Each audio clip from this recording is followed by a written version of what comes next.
네, 우리 성도님들 반갑습니다. 저는 굉장히 반가운데요. 제가 딱 한 40년 정도 된 것 같습니다. 40년 전에 이 문현제일교회에서 수요 예배 제가 찬성한 적이 한 번 딱 있는데, 제가 그때 아마 중학교 3학년, 고등학교 1학년 때, 참고로 제가 대연중학교를 나오고 그 저쪽에 있는 동천고등학교를 나왔습니다. 아마 여기 계신 분 또 선후배가 있을 수도 있는데 일단 문안을 드립니다. 네, 오늘 읽은 본문 말씀으로 은혜의 수단으로 세워지는 교회라는 말씀으로 증거하겠습니다. 여기서 이제 교회를 어떻게 세우는가, 이게 오늘 주제가 되겠습니다. 오늘 본문은 대단히 중요한 본문입니다. 물론 성경에 있는 모든 말씀이 하나님의 말씀이고 다 중요하지만 오늘 읽을 말씀은 특별히 무엇을 위해서 중요한가, 그거는 교회를 앞으로 어떻게 세워야 튼튼하게 세워지느냐에 대해서 아주 중요한 가르침을 우리에게 주고 있기 때문입니다. 오늘 본문은 최초의 교회, 최초의 신약교회죠. 최초의 신약교회가 어떻게 세워졌는지를 아주 정확하게 우리에게 가르쳐주고 있어요. 자, 그러면 이제 문현제일교회하고 최초에 세워진 이 예루살렘 교회는 같아야 될까요? 달라야 될까요? 당연히 완벽하게 같아야 됩니다. 근데 세상에 있는 많은 교회들이 시간이 지나면 지날수록 이 교회에 가까이 가기보다는 이 교회로부터 조금 이렇게 멀어지는 경향을 보입니다. 이것을 이제 뭐라고 이야기하냐면 타락이라는 말을 씁니다. 타락이 뭐냐? 최초의 교회, 원래의 교회, 뿌리 교회, 어머니 교회로부터 점점 어떤 식으로든지 벗어나는 교회가 이제 그런 교회가 되는 것이죠. 그러면 우리는 뭘 해야 되겠습니까? 항상 하나님의 말씀에 비춰봐서 이 교회에 가까이 가도록 노력해야 되겠고, 그래서 이 문현제일교회가 과연 참된 교회냐, 또 참된 교회면 튼튼한 교회인가, 아니면 부실한 교회인지, 이런 것들을 판단 기준이 있어야 될 거 아니에요. 그 기준은 당연히 뭐예요? 하나님의 말씀이고, 그 말씀 중에서도 오늘 우리가 읽은 사도행전 2장 32절에서 42절에 37절에서 42절에 있는 말씀이 되겠습니다. 그래서 이 말씀에 우리 자신을 비춰보고, 우리가 같다 하면 우리가 잘하고 있구나, 멀다, 그럼 이거 좀 뭔가 문제가 있구나, 이렇게 생각하면 되겠죠. 그래서 오늘 말씀을 통해서 우리 문현제일교회를 한번 돌아보고 앞으로의 교회를 어떻게 든든하게 계속 세워갈 것인지를 한번 생각해 보고자 합니다. 자, 오늘 주제는 이 교회를 세워가는 것, 이게 주제가 되겠습니다. 교회를 세워가는 것에 있어서 가장 중요한 질문은 뭐냐 하면은 누가 이 교회를 세우는가입니다. 누가 이 교회를 세우는가. 여기에 대해서 기준이 다르거나 다른 생각을 가지고 있으면 교회는 제대로 세워질 수가 없습니다. 여기에 대한 답을 우리는 분명히 가지고 있어야 돼요. 그 답은 어디서 찾아야 됩니까? 당연히 성경에서 찾아야 되는 거죠. 성경에 보면 누가 교회를 세우느냐에 대한 답이 어디에 나와 있냐면 마태복음 16장에 나와 있습니다. 마태복음 16장, 거기 보면 베드로가 예수님에 대해서 고백을 하죠. 너희는 나를 누구라 하느냐? 말하느냐? 시몬 베드로가 대답하여 이르되 주는 그리스도시요 살아계신 하나님의 아들입니다. 고백을 합니다. 그때 예수님께서 이 약속을 주죠. 내가 이 반석 위에 내 교회를 세우겠다. 자, 이 답이야말로 가장 확실한 답입니다. 어떤 교회는 예수님께서 세우시는 교회가 있고, 어떤 교회는 예수님이 아닌 다른 어떤 것들이 세우는 교회들이 오늘날 참 많아지는 것 같습니다. 그런데 예수님도 어떤 예수님이냐가 중요하죠. 그런데 베드로의 답은 뭡니까? 그리스도시고 하나님의 아들이신 분이 이 교회를 세워야 된다. 어떤 교회는 막 목사 혼자 열심히 세우는 경우가 있고, 어떤 교회는 성도들이 막 열심히 세우는 경우가 있고, 어떤 교회는 뭐 장로님이나 집사, 직분자들이 막 세우려고 교회가 있는데 그런 노력들이 다 소용없는 건 아니지만 확실하게 기억해야 되죠. 누가 세운다고요? 그리스도이자 하나님의 아들이신 예수님께서 세우신다. 다시 한번 분명하게 하셔야 돼요. 그리스도이자 하나님의 아들께서 세우신다. 이게 흐트러지면요, 그 교회는 어떻게 되냐? 그때부터 교회는 타락한다 그랬죠. 말씀에서 조금씩 벗어나게 되는 겁니다. 자, 근데 이제 문제는 뭐냐? 정말 그 약속을 지키셨나요? 언제 지키셨나? 이게 이제 중요하죠. 그리스도시고 하나님께서 약속은 하셨는데, 내가 내 교회를 이 반석에 세우겠다 약속을 하셨는데, 뭐 언제 세웠냐 이거죠. 그 약속은요, 예수님께서 이 세상에 있을 동안에 지켜진 것은 아닙니다. 그렇죠? 예수님께서 이 세상에 계실 때 교회 뭐 하나 세운 적 있습니까? 없습니까? 없어요. 예수님께서 교회를 세우는 약속을 하기 위해서 예수님께서 하신 건 뭐냐면 기초를 세운 겁니다. 그 기초는 뭐냐면 복음을 세운 거죠. 그 복음의 핵심은 십자가에서 죽으시고 부활하신 것입니다. 이 바탕 위에 그리스도이시고 하나님의 아들이 그 전에는요, 어느 누구도 죽고 살아난다 이런 생각이 없었습니다. 그리스도께서 죽으시고 살아나신 그 복음의 토대 위에서 교회가 세워져야 됐기 때문에 예수님께서는 이 세상에 살아있을 동안에는 교회 하나도 개최한 적이 없어요. 그렇죠? 그래서 우리가 예수님의 약속을 믿어야 되는데, 약속을 붙들기 위해서는 언제 이 약속을 실천했느냐 이거 알아야 됩니다. 그리고 이 교회를 세우기 위해서 예수님께서 또 중요한 약속을 주셨죠. 무슨 약속이냐? 이 교회가 세워지기 위해서는 힘이 필요하죠. 권세가 필요합니다. 그 권세를 뭐라고 부르냐면 천국의 열쇠라고 하죠. 천국의 열쇠. 그래서 천국의 열쇠 드립니다. 정확한 말은 천국의 열쇠를 가지고 음부의 권세를 갖다가 이기는 것이 교회가 세워진 목적이란 말이에요. 자, 그러면 문현제일교회가 튼튼한 교회가 되기 위해서는 그 기준이 뭐냐? 그것은 천국의 열쇠입니다. 천국의 열쇠. 천국의 열쇠가 튼튼한 교회는 아주 교회가 튼튼한 거고, 아무리 숫자가 많고 해도 천국의 열쇠가 어디 있는지도 모르고 누가 갖고 있는지도 모르고 한 번도 열쇠를 열어본 적도 없고, 천국의 열쇠라는 게 뭡니까? 천국의 열쇠는 큰 권세죠. 땅에서 매면 어떻게 돼요? 하늘에서도 잠겨버리는 거예요. 땅에서 열면 하늘에서 열리는 권세. 이 엄청난 권세인데 시간이 지나면 지날수록, 옛날에는 이 천국의 열쇠가 굉장히 튼튼했어요. 근데 시간이 지나면 이 교회가 이상하게 바뀌면 하나님의 말씀에서 벗어나면 천국의 열쇠를 갖다가 줬는데 잊어버리기도 하고, 그렇죠? 모르기도 하고. 아마 요즘에 이 청년들은 아마 처음 듣는다 이런 사람도 있습니다. 요즘에 이게 뭐지 도대체? 그렇게 되면 어떻게 됩니까? 교회는 하나님께 주신 그 권세가 없게 되는 거죠. 사실상 있지만. 그래서 예수님께서 이렇게 약속하셨는데, 이 예수님의 약속이 그러면 구체적으로 언제 이루어지느냐 했을 때, 그것은 바로 예수님께서 죽으시고 부활하시고 그다음 뭐죠? 승천하시고 나서 교회가 세워집니다. 그러니까 사도행전 1장에 보면, 우리가 사도행전 2장에는 교회가 처음으로 세워져요. 그러면 1장은 교회가 세워지는 아주 중요한 준비 작업이 있습니다. 두 가지예요. 사도행전 1장에 아주 중요한 구속 역사의 사건이 있습니다. 제일 첫 번째는 뭡니까? 사도행전 1장 정도는 아시죠?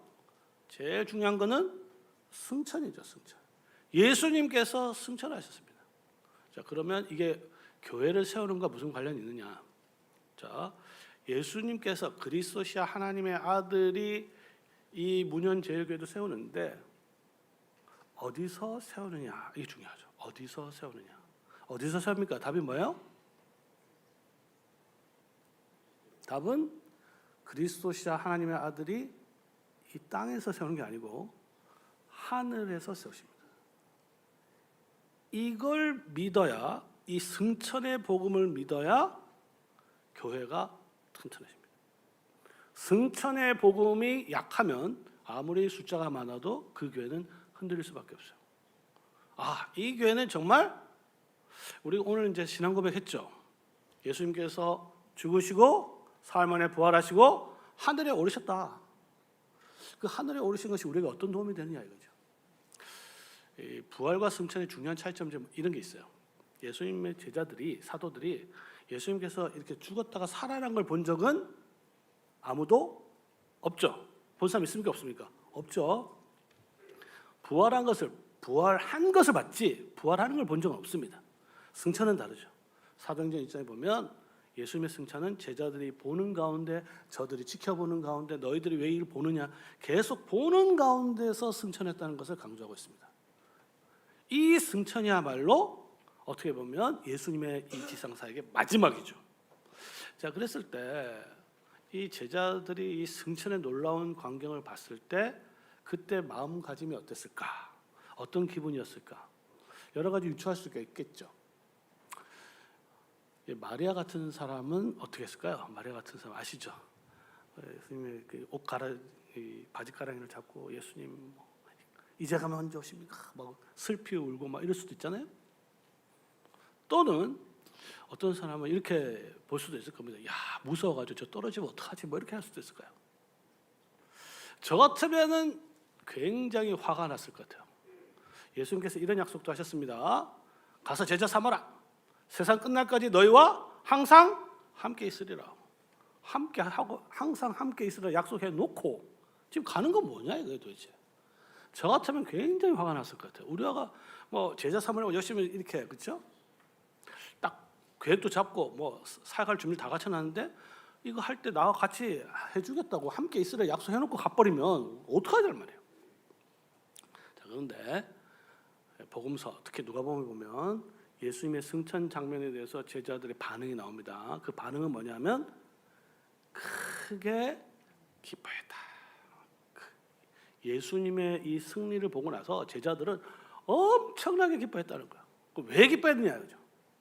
기뻐한 이유가 있습니다. 그건 뭐냐면 사도들은 예수님의 승천을 정확하게 이해했어요. 그건 단지 땅에서 하늘로 올라간 게 아닙니다. 그것은 뭐냐면 메시아의 승리로 이해했습니다. 메시아의 승리. 메시아 하나님 그리스도시여 하나님의 아들이 지극히 높이 되셨다.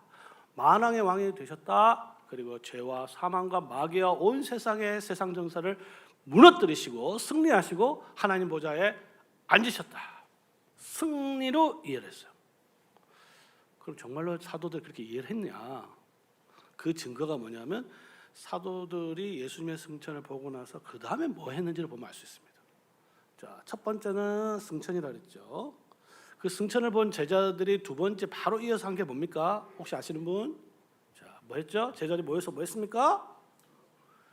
직분자를 선출합니다. 사도의 직분을 벗어나죠. 기억나십니까? 그렇죠? 베드로가 다 모여서 승천을 보고 나서 전부 다 집합시켰어요. 다 모였어요. 모이고 나서 예수님의 승천을 해석합니다. 이거를 설교라고 합니다. 예수님께서 하신 일을 말로 설명하는 게 설교예요. 설교할 때 본문이 뭐였냐? 시편 109편이었습니다. 시편 109편은 시편이 150편이 있는데 그 중에서 가장 대표적인 저주 시편이라고 불립니다. 저주 시편. 이게 뭐냐 하면 하나님의 백성이 원수들에서 이렇게 압제를 받아요. 힘이 없어요. 그러면 의로우신 하나님께 기도합니다. 원수를 대신 갚아달라. 그런데 그 기도 제목이 굉장히 구체적입니다. 뭐냐면 이런 게 있어요. 저들로 하여금 저들의 집은 황무지가 되게 하시고 저들의 아내는 과부가 되게 하시고 저들의 자녀는 고아가 되게 하시고 저들의 자녀는 빌어먹게 하시고 그렇죠? 그리고 나서 저들의 직분은 타인이 취하게 하소서. 이 중에서 이제 두 가지가 중요합니다. 두 가지는 뭐냐면 저들의 집은 황무지가 되게 하시고 저들이 가진 그 직분은 자리는 타인이 취하게 하소서. 그걸 정확하게 알고 있었어요. 베드로는. 그래서 베드로는 예수님의 승천을 메시아의 승리를 보고 그 승리하신 예수님께서 성취가 되어야 되기 때문에 예수님께서 승리하셨기 때문에 그것이 오늘 우리에게 적용이 되어야 된다. 어떻게? 그건 뭐냐면 지금 우리가 12 사도인데 한 명이 빠졌잖아요. 그렇죠? 누굽니까? 가룟 유다잖아요. 가룟 유다가 목매어 죽었잖아요. 그리고 은 30인가? 네. 은을 가지고 밭을 샀죠. 그리고 거기다가 그 밭이 어떻게 됐습니까? 피밭이 됐죠. 왜 피밭이 됐느냐? 말씀이 이루어진 거죠. 저들이 가진 재산은 집은 황무지가 되게 하라. 그리고 저 원수가 귀한 선물을 뺏어갔는데 그 직분을 타인이 취하게 하소서. 그게 성취된단 말이에요. 그렇기 때문에 그들이 모여서 원수가 뺏어갔던 사도의 귀한 직무를 회복시키게 된 겁니다. 그러니까 이 직분이라는 것은, 사도의 직분이라는 것은 예수님이 승리하신 승리의 전리품이다. 그 전리품을 당신의 백성들에게 나누어 주신 것이, 선물로 주신 것이 말씀의 사역자다, 직분자다, 이렇게 볼 수가 있습니다. 여기서 이제 중요한 개념이 있죠. 그 뭐냐? 교회 안에서 직분자, 특히 말씀의 사역자는 선물이라는 거예요. 선물이라는 게 무슨 뜻입니까? 선물이라는 것은 우리가 뭐 노력해서 얻는 게 아니죠. 하나님께서 주신, 거저 주시는 선물이죠. 그리고 그것도 그냥 선물이 아니고 십자가와 부활을 통해서 승리하신 승리의 선물이라는 거예요. 그렇죠? 그렇기 때문에 그 사도를 뽑을 때 우리 모여가지고 그냥 뭐 누가 좋니 이렇게 뽑은 게 아니고 투표를 통해서, 그래서 투표는 제비를 통해서 뽑은 걸 우리가 알 수가 있습니다. 전적으로 하나님께서 주신 선물이라는 것이 거기서 드러났던 것이죠. 그래 가지고 이 사도가 완전히 보존이 됐죠. 누굽니까? 누가 선출됐어요? 마떼아가 선출됐잖아요. 마떼아가 선출돼서 12사도에 가입이 됐습니다. 그래서 이 12사도를 중심으로 해서 교회가 출발하게 된 것이죠. 그래서 그리스도께서 승천하시고, 승천하신 주님께서 하늘에서 직분을 회복시키시고, 자, 직분이 있으니까 직분이 해야 될 직무가 있죠. 직무가 뭡니까? 사도의 직무가 뭡니까? 사도의 자격은 뭐예요? 예수 그리스도께서 죽으시고 해받으시고 나서부터 승천하실 때까지 예수 그리스도를 증거해야 될 사람 중에서 뽑았잖아요. 그 일을 해야 되는데, 내 증인이 돼야 되는데 이 일을 아무나 할 수가 없죠. 누가 할 수 있습니까? 성령의 능력이 있어야 할 수 있는 거죠. 그 성령의 능력이 오순절날 예수님께서 승천하시고 나서 10일 뒤에 성령께서 임하셨죠. 그 성령의 능력을 가지고 사도들은 자신의 직무, 특히 모든 거기에 모인 여러 사람들에게 복음을 전하는 걸 알 수가 있습니다. 근데 이제 거기 모인 사람들이 유대인만 있는 게 아니고 저기 뭐 이탈리아, 로마, 갈라디아, 갑바도기아, 저기 아프리카 모든 사람 다 모였어요. 그러니까 말이 다르니까 하나님의 말씀을 증거할 수가 없잖아요. 그래서 독특한 하나님의 은사가 주어진 것이 방언의 은사가 주어진 거죠. 방언을 가지고, 방언을 통해서, 방언이라는 수단을 통해서 하나님의 복음을 선포했습니다. 그걸 한마디로 성경에 뭐라고 되어 있냐면 하나님의 큰 일이라고 있습니다. 하나님의 큰 일. 여기서 우리는 성령을 받은 사도가 해야 될 첫 번째 직무가 첫 설교라는 걸 알 수가 있죠. 사도행전을 보면 9개 정도의 설교가 있습니다. 그중에 첫 설교가 사도행전 2장에 들어있어요. 그래서 2장에 보면 그 전부 다 내용을 한마디로 요약하면 그거는 하나님의 큰 일이라고 볼 수 있습니다. 여기서 또 우리가 중요한 걸 알 수 있죠. 교회가 튼튼하게 세워지기 위해서는 이 강단에서 어떤 메시지가 선포돼야 되냐? 뭐라고요? 하나님의 큰 일입니다. 하나님의 큰 일. 하나님께서 무엇을 하셨냐? 여기에 대해서 강력하게 분명하게 선포될 수 있도록, 분명하게 선포하면 할수록 이 교회는 튼튼하게 되는 거예요. 하나님의 큰 일이 아니면 다른 게 전파되겠죠. 어떤 게 전파될까요? 뭐 사람의 큰 일도 할 수도 있겠죠. 어떤 교회가 뭐 커졌다더라, 어떤 교회가 뭐 잘됐다더라, 내가 하니까 사람의 경험이나 사람의 생각이나 사람들의 있는 일, 사람에 대한 얘기가 막 나오는 거예요. 사람의 일. 그러나 교회가 튼튼해지기 위해서는 여기서 하나님의 큰 일이 선포되는 것 절대로 잊어보면 안 되겠습니다. 왜? 교회는 누가 세운다고 그랬어요? 아까 그리스도시요 하나님의 아들께서 어디서? 하늘에서 세우신다. 문현제일교도 마찬가지입니다. 만약 그리 않으면 이 교회는 교회가 아니죠. 교회였다가 이상하게 막 바뀌겠죠. 그래서 하나님의 큰 일이 분명하고 선명하게 전파될 수 있도록 이 교회가 노력을 해야 되는 것입니다. 그럼 그 하나님의 큰 일이 뭐냐? 그래서 첫 설교를 하는데 그 설교의 내용은 아주 간단합니다. 뭐 큰 거 없어요. 어떻게 보면 세 가지로 요약할 수 있는데, 하나는 뭐냐면 하나님께서 이스라엘 백성들을 구하기 위해서 메시아를 보냈다, 나의 아들을 보냈다, 왕을 보냈다. 이게 첫 번째예요. 그런데 두 번째, 너희들이 그 왕을 어떻게 했어요? 잡아서 십자가에 매달아 버렸다. 성도님들 혹시 이거 차이는 아시는지 모르겠는데, 예수님을 화형을 시킬 수도 있고 예수님을 십자가에 매달아 볼 수도 있는데, 둘 중에 뭐가 큰 죄입니까? 십자가에 매달기가 훨씬 더 큰 죄죠. 이유는 뭐예요? 신명기에서 보면 나무에 달린 자마다 저주받을 자라. 그러니까 이스라엘 백성들은 저 사람 참 나쁜 사람이야, 살인범이야 해놓고 죄를 많이 지었기 때문에 처형시킨 게 아닙니다. 뭐예요? 이 자는 그야말로 하나님의 저주받을 XX다, 저주받아 봤다는 사람을 규정해놓고 그 증거로 십자가에 매달아 버린 거예요. 하나님은 그들에게 구원자로서 왕으로 보냈는데 이들은 그들을 뭘로?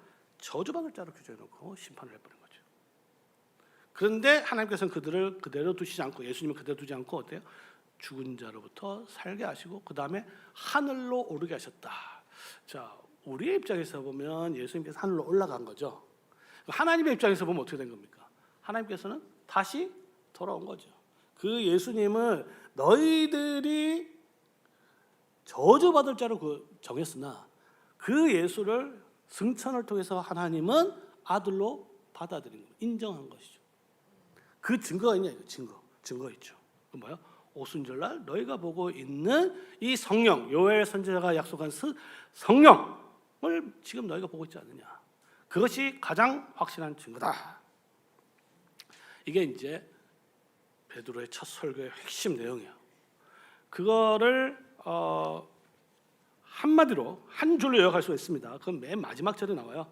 우리 읽은 본문 바로 앞에 첫 설교의 마지막 결론입니다. 그건 뭐냐?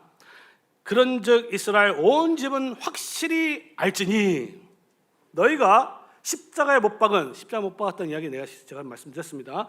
이 예수를 하나님이 주와 그리스도가 되게 하셨느니라. 이걸 이제 한마디로 또 요약하면 이렇게 얘기할 수 있습니다. 너희들은 다 뭐예요? 너희들은 다 반역자들의 반역자. 하나님께서 왕을 보내신데 왕을 갖다가 그것도 십자가에 매달아 버렸다고. 증거도 확실하다 이거예요. 더 이상 어떻게 변명도 못해요. 그러니까 이 설교를 들었을 때, 오늘 본문에 그 말을 들었을 때 사람들 반응이 나오죠. 어떻게 됐습니까? 그들이 이 말을 듣고 마음에 찔렸다. 성도 여러분, 여러분도 주일날 오늘 교회 나오셨는데 여러분 어떤 설교를 좀 기대를 하시는지 모르겠어요. 교회 나온 성도들은 적어도 기대를 해야 됩니다. 아까 제가 얘기했죠. 첫 번째는 뭐예요? 하나님의 큰 일입니다. 여러분 딴 걸 기대하면 안 돼요. 사람의 무슨 일이 기대하면 안 됩니다. 하나님의 큰 일에 대해서 듣기를 기대하고 소망해야 되는 거죠. 그리고 그 일이 선포되었을 때는요, 어떤 형태로든지 우리에게는 찔림이 있을 수밖에 없습니다. 그건 여러분들에게 뭐 치는 설교하는 말이 아니에요. 하나님의 복음이 선포되면요, 우리는 하나님 앞에 기본적으로 죄인이고 더 나아가서 반역자들이기 때문에 복음이 선포되면 우리가 하나님 앞에서 죄인이라는 게 드러나게 됩니다. 그러면 어떤 형태든지 찔림이 있을 수밖에 없죠. 그래서 설교에는, 하나님의 말씀에는 두 가지가 있습니다. 사람의 귀를 즐겁게 하는 설교가 있겠죠. 또 다른 하나는 하나님의 말씀을, 큰 일을 선포하는 게 있겠죠. 근데 오늘날 많은 성도들이 좀 귀가 좀 바뀌는 것 같아요. 하나님의 큰 일을 듣기보다는 나를 좀 위로해 주거나 또 아니면 나를 기분 좋게 하거나 재미있는 일. 우리 성도님 혹시 이 자리에 재미있는 이야기 들어오신 분 혹시 없으시죠? 여러분들 귀를 세탁을 해야 됩니다. 왜냐하면 요즘에 성도들도 귀도 굉장히, 제가 보면 오염된 사람이 너무 많아요. 그 핵심적인 것 중에 하나는 유튜브라 저는 생각합니다.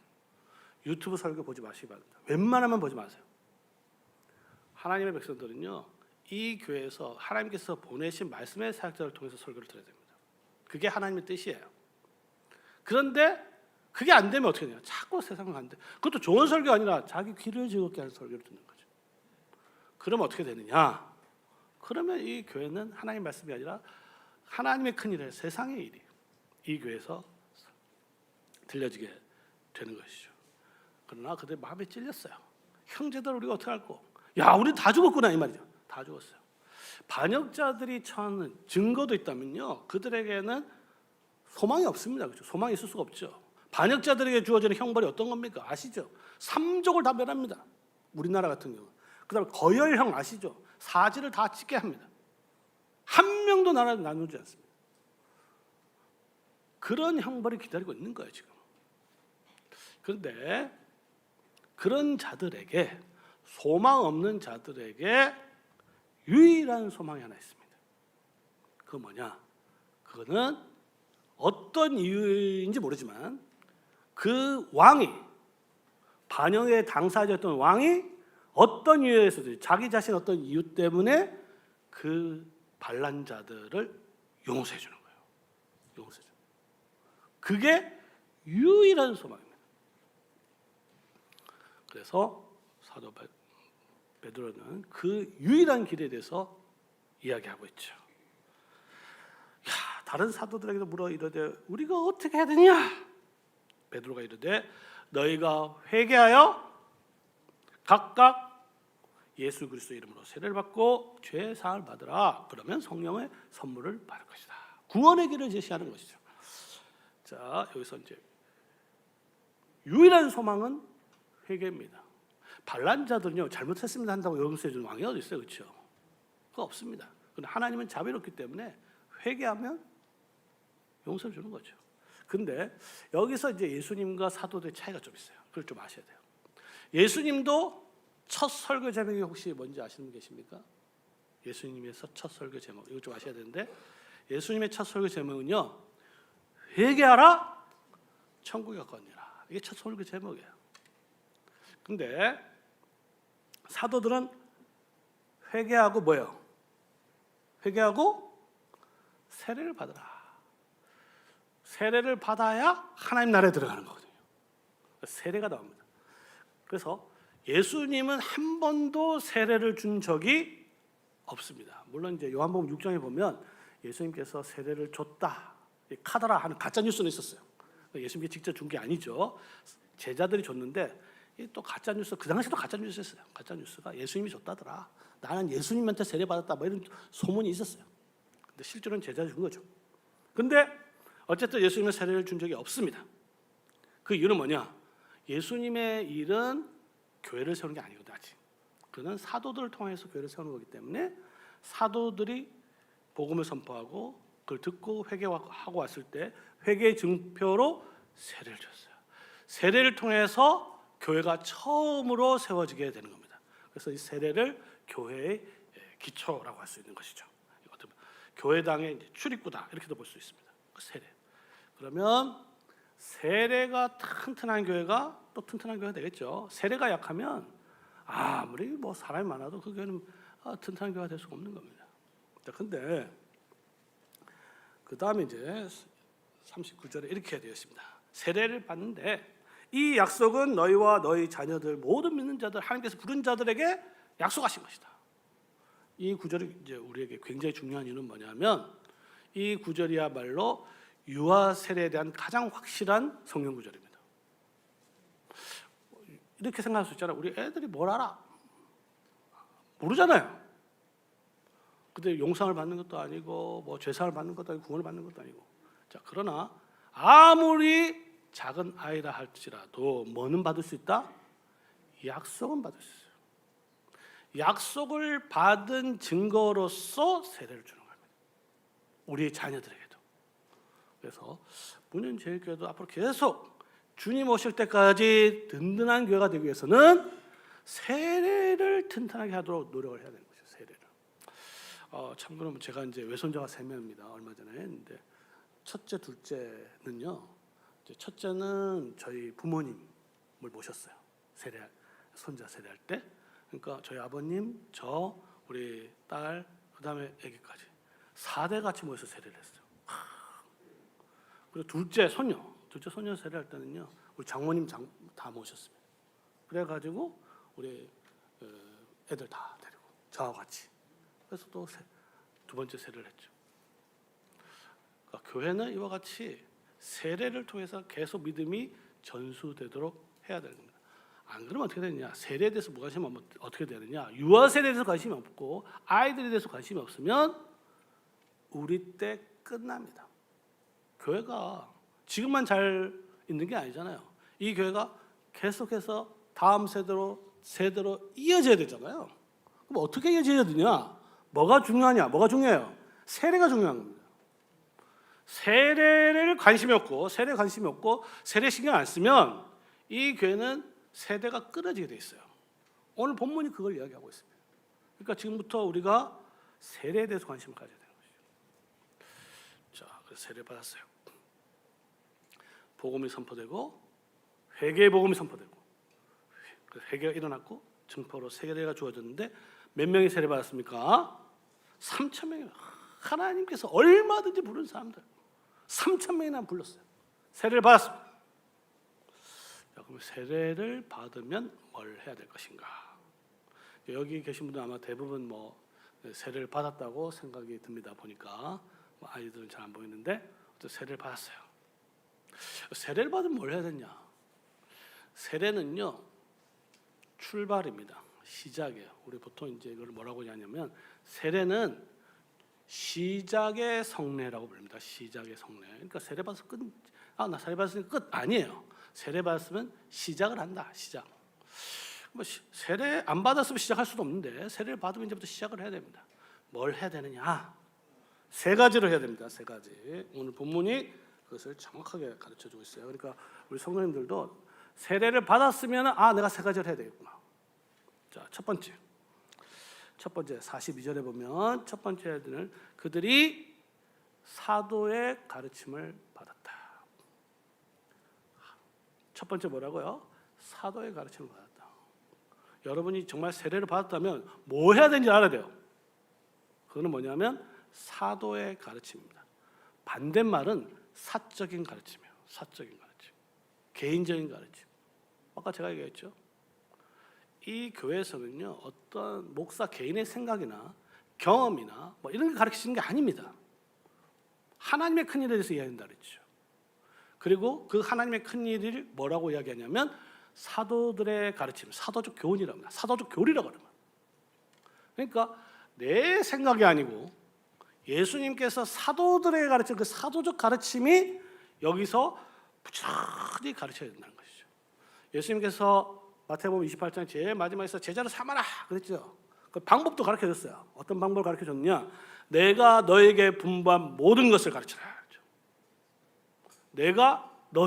나는 누굽니까? 예수님이죠. 너희는 누구예요? 사도들이에요.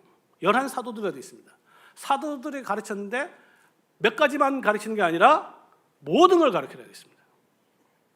여러분들 세례를 받았으면 여러분들은 난 앞으로 사도들의 가르치는 모든 가르침을 배워야 되겠구나. 열심히 배워야 되겠구나. 이 생각을 해야 되는 거죠. 그럼 그게 도대체 뭐냐? 라고 했을 때 성경이냐 이렇게 볼 수 있는데 성경 창세기부터 요한계시록까지 다 할 수는 없죠. 이 사도적 가르침을 우리 신앙의 선배들이 전부 다 모아서 잘 정리를 해놨습니다. 우리 장로교는요 그걸 뭐라고 부르냐면 웨스트민스터 신앙고백서라고 그래요. 웨스트민스터 신앙고백서에 보면 세례받은 신자들이 배워야 될 모든 것이 다 정리가 되어 있습니다. 창조로부터 시작해서 종말에 이르기까지. 그러니까 부실한 교회와 건강한 교회의 차이점 중 중요한 건 뭐냐면요. 부실한 교회는 몇 가지만 집중해서 가르쳐요. 어떤 교회는 전도, 어떤 교회는 선교. 틀린 건 아니죠. 그러면 성도가 어떻게 됩니까? 편식을 하게 되죠. 편식을 하게 되면 결국 어떻게 병들게 되죠. 약해지죠. 근데 건강한 교회는 어떤 게 자녀들에게 그렇죠? 어떤 자녀들이 건강해요. 이것도 먹고 저것도 먹고 다 먹는 게 건강한 거 아니에요? 그러니까 여러분들이 건강한 교인이 되려면은 사도들에게 가르친 모든 것들을 다 배워야 됩니다. 창조부터 모든 것들. 자기가 듣고 싶은 걸 듣는 게 아니에요. 하나님께서 가르친 모든 가르침을 다 부지런히 배워야 여러분들이 건강한 사람이 되고 그 결과 건강한 교회가 되는 것입니다. 자, 그다음 뭘 해야 되냐? 교회가요 열심히 모여서 열심히 공부만 하다 보면 이제 교회가 점차적으로 이렇게 학교로 변하는 경우도 많아요. 맨날 모이면 공부하는 교회, 그런 교회도 좀 있습니다. 교회를 제대로 한번 해보자. 그러니까 열심히 공부만 해요. 그건 학교죠. 교회라기보다 학교가 가르치죠. 교회는 또 교회가 발전해야 돼요. 그게 무슨 말이냐면 앞에 있는 교회할 때 교는 가르칠 교죠. 우리 한문에 교할 때 가르칠 교를 쓰는데 저 문제가 좀 있어요. 뭐냐면 이 교회는 교회, 두 번째 교회는 뭐냐? 교는 사귈 교회, 사귈 교. 그래서 교회가 크다고 해서 교제가 일어난 게 아니죠. 싹 모였다가 그냥 예배 끝나고 다 헤어지는 거. 교제가 일어나지 않잖아요. 온라인 교회도 마찬가지고 몇만 명 모이는 교회는 예배 끝나면 다 흩어져 버려요. 온라인 교회는 그냥 비디오만 꺼버리면 끝나버리잖아요. 자, 건강한 교회가 되기 위해서는 사도적 가르침을 잘 배우고 그리고 또 뭐가 있어야 돼요? 교제가 있습니다. 교제. 오늘 우리 사도신경 고백했죠.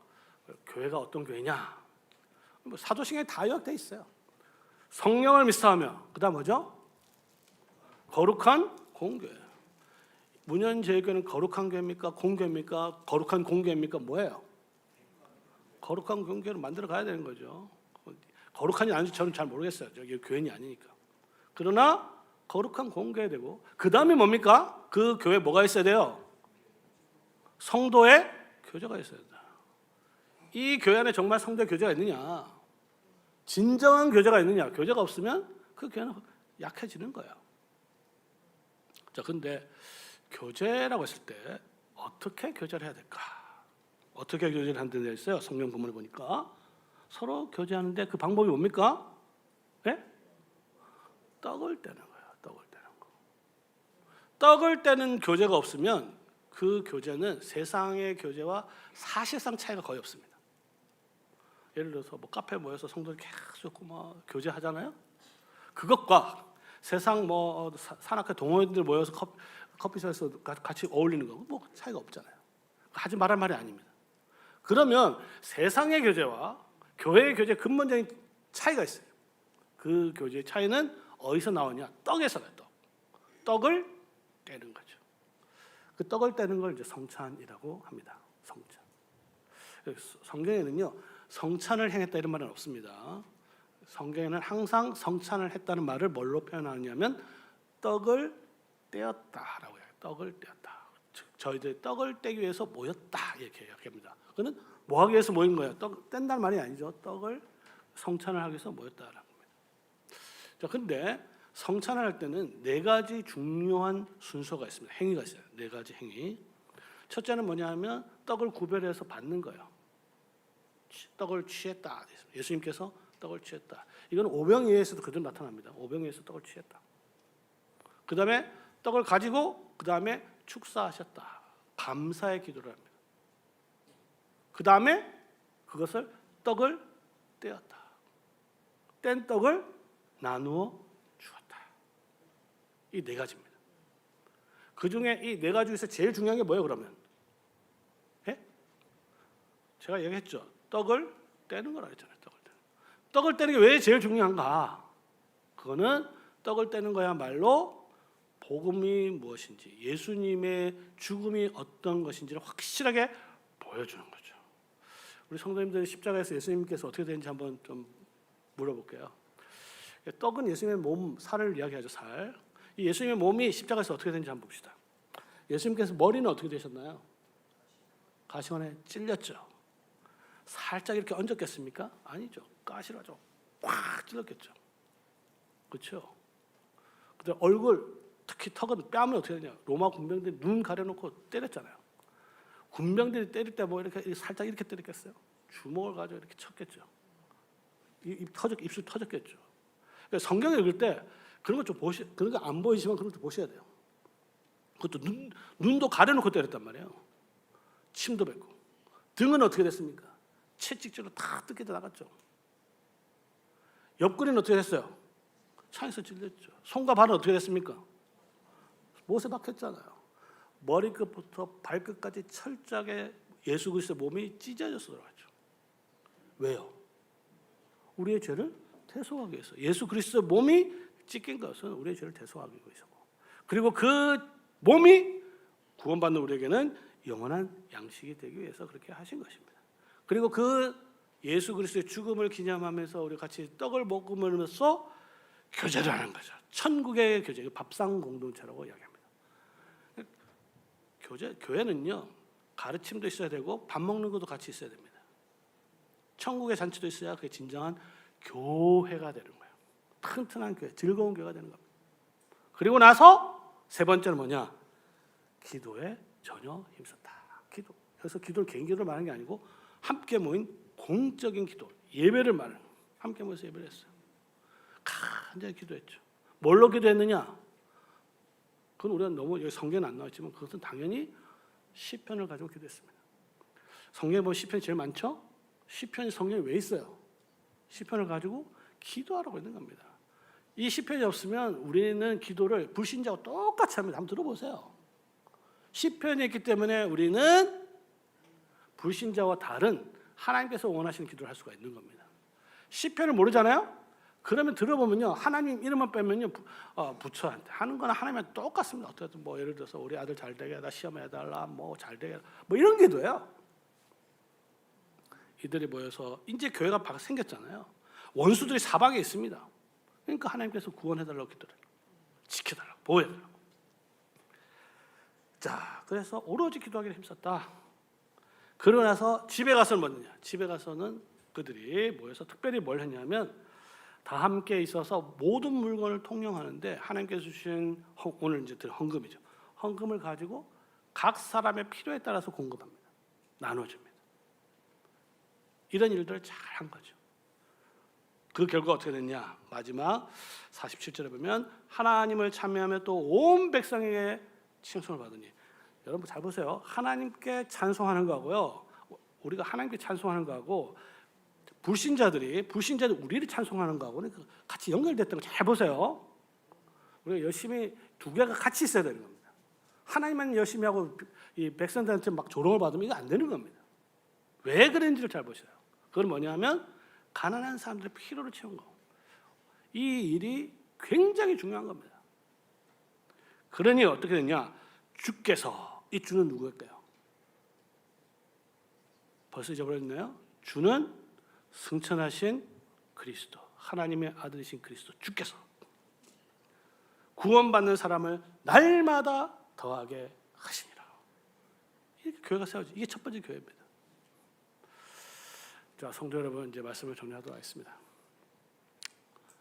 자, 교회를 어떻게 세우는지 하나님의 말씀을 통해서 우리 잘 배웠습니다. 그렇죠? 누가 세운다고 했습니까? 그리스도시요 하나님의 아들이신 예수님께서 세우십니다. 어디서 세웁니까? 하늘에서 세웁니다. 승천에 대한 복음을 절대 승천에 대한 복음이 없으면 이 교회는 세속화됩니다. 하늘에 대한 생각이 없으면 성도들이 세속화돼요. 그래서 승천에 대한 복음이 탄탄해야 됩니다. 하늘에 계신 그리스도께서 그 다음에 말씀의 사역자를 세우죠. 보선합니다. 선물로 주십니다. 우리는 선물을 잘 받아야 되겠죠. 그 선물에게 직무를 주시는 거죠. 직무는 뭐냐 하면 은혜의 수단입니다. 은혜의 수단. 자, 오늘 설교 제목이 은혜의 수단이잖아요. 은혜의 수단은 세 가지입니다. 은혜의 외적 수단인데, 하나는 설교, 말씀이죠.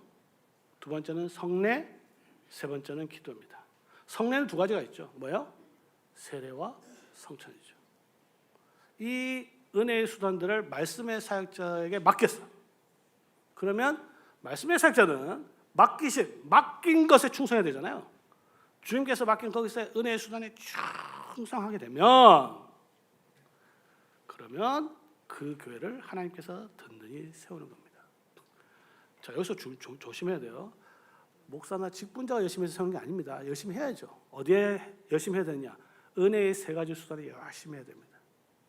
맡긴 것에 충성해야 됩니다. 그러면 교회를 세우는 걸 누가 하는 거예요? 하늘에 계신 그리스도시자 하나님 아들께서 세우실 것입니다. 자, 문현길 교회 성도 여러분, 우리 주님께서 이 교회를 계속 주님 오실 때까지 든든하게 세우실 것입니다. 뭐 해야 되는지 아시겠죠? 여러분들이 해야 되는 게 뭔지 아시겠죠? 그 일들을 잘 감당해서 하나님께서 이 교회를 천상의 공동체, 하늘의 공동체로 만들어 주시기를 주님의 이름으로 축원합니다. 아멘.